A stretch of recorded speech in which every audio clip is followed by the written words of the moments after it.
Lloyd, a small matter of a 2-1 win against the team that hasn't lost since November. You must be absolutely thrilled with that performance today. I'm thrilled for the performance of the boys. I'm thrilled for the boys. You've been there a lot in training. We're working really hard as to how we want to play, a bit of an identity for the team. There were times today that we lost our shape a little bit, but they were few and far between. The most pleasing thing about that performance is we didn't nick a 2-1 win against Burgess Hill. We deserved to win.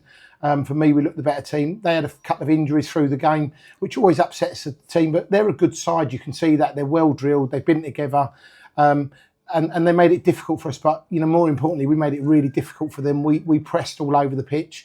I always talk about defending as a team. We defended as a team. What epitomised our performance today was in the last couple of minutes, they're breaking away.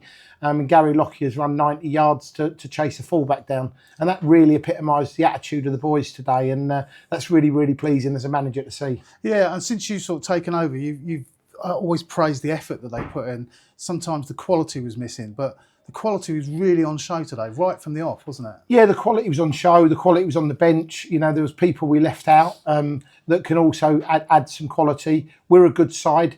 The previous manager spoke about the good players we've got. We've added to that with quite a good number of people as well. We've got a really good bunch of lads. I'm more pleased for them. That's nothing to do with the management. That's to do with players' desire, them understanding what we want as a side. But the challenge isn't about today. We don't get carried away with a 2-1 win against Burgess Hill. The challenge for us is, can we do it next week? Can we do it the week after? Yeah. And can we continue to do it till the end of the season? I'm going to add, I always say this, we're not already playing for next season, but there's part of me as a manager, and when I'm talking to Craig Stone and Barry, who are now part of the team that we've put together, I know you want to talk about that, but we're talking very much about next year, who can, who can't, how do we make sure we finish in the top 3 as a bare minimum, and a lot of players do themselves a lot of credit out there today, so I'm really, really pleased for them. Yeah, before we come on to that, I mean, Westy had a really, really good game, a big influence on the game. I guess you took him off because to protect him, did you? We made a decision before the game. It's a really tough one. So yeah. I said to Westy, I don't want an emotional decision. How far do we think we can get you into the game without risking an injury? Okay. We said 70 minutes. If you looked at the clock, we didn't leave it a second before 70 minutes because we wanted him on the pitch. But what we need to do with Westy is ensure that we have him on the pitch more games than we don't. So the important thing is to manage him through today, manage him through this week, and then he'll be good for 90 minutes next week. Same as Joey Taylor. I said, give us everything you've got for a period of time. That we had a plan, we had to stick to that. As a manager, it can be really frustrating because I'd love more Michael West. He's that good as a player, but I don't want to take anything away from the other lads either. I thought they were outstanding today.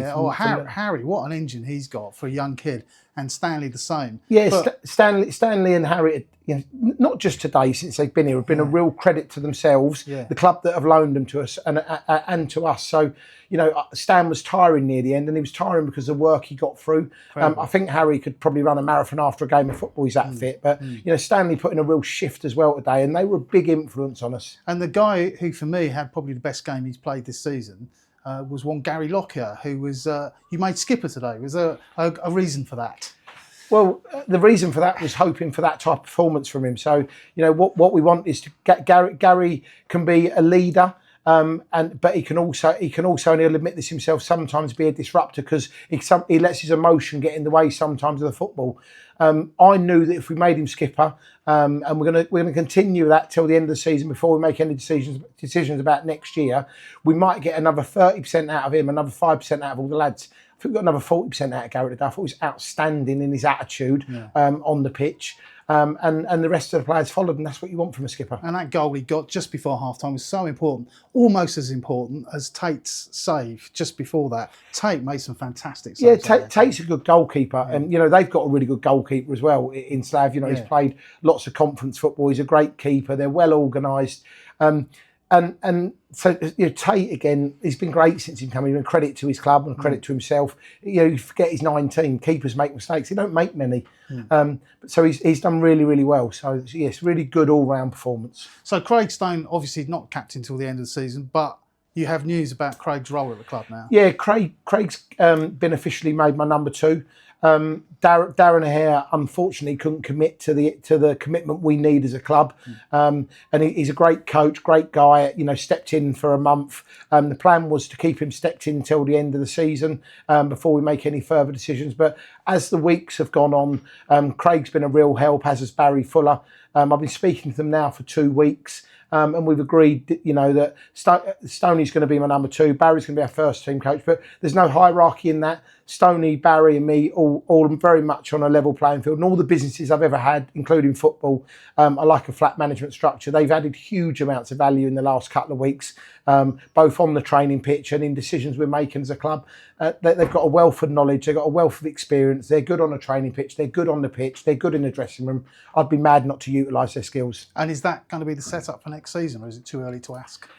It's possibly too early to ask, but we don't want to make decisions on next season before we really understand what we believe we can do. I know what we can do as a club. I've got to make sure that I know what we can do as a team and as a squad, and building that strongly for next year. My challenge before the game is if we want to really compete for that top 3. I know there's 5 at the top, but I want to finish in the top 3 as a bare minimum next year. And you've got to beat Burgess Hill because they're not going to be any worse next year. They're going to be equally as good, if not better. So that was a challenge. We've got to know whether we can compete or we can't, or where we fall short. And we've shown today we can compete. But the challenge is, can we compete next week and the week after?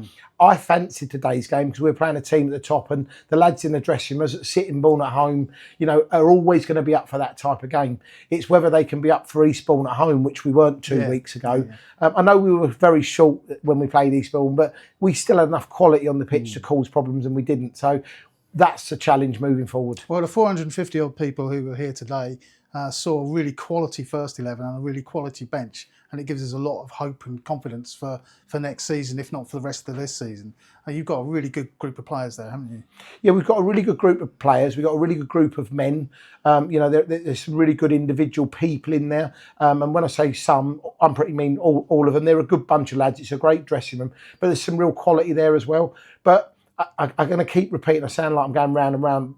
It's whether you can do it again and again and again, that consistency. They're 3rd in the league because they churn performances like that week in, week out. And when it's not going well, they still find a way to win. That's where we've lacked all season. I don't think that we'll continue in that vein because we're doing things slightly differently, and I'm not going to allow people to accept that we're a good side. I won't have that. You're a good side if you win games of football. So Sheppey next Saturday, repeat performance required, if not better. I think we've got to get better. If we don't keep improving every game, and I know that's a tall challenge, then we're standing still, and you can't stand still in football. We need to go and win again next weekend. We need to improve our performances. There were times today, certainly in the first 10 minutes, they pressed really high. They had a really high shape, so sometimes there were 4 up front, and it made our back 4 really nervous about me and being man for man. So I'm pretty croaky because for the first 15 minutes, I'm telling us to push higher, play higher, push our midfield higher, and make them kick it long. And even though that was our game plan, we were nervous for that. And what I want to make sure is them 5 or 10 minutes over the period of 90, not in one go, and we don't have them worrying moments, which we had today. But, you know, we got what we deserved, I think. Yeah, enjoy tonight. You thoroughly deserve to win, I thought, from where I was standing. Just enjoy it tonight, and then let's go again next Saturday. Yeah, thanks, guys. Well done, Lloyd. Cheers. Cheers.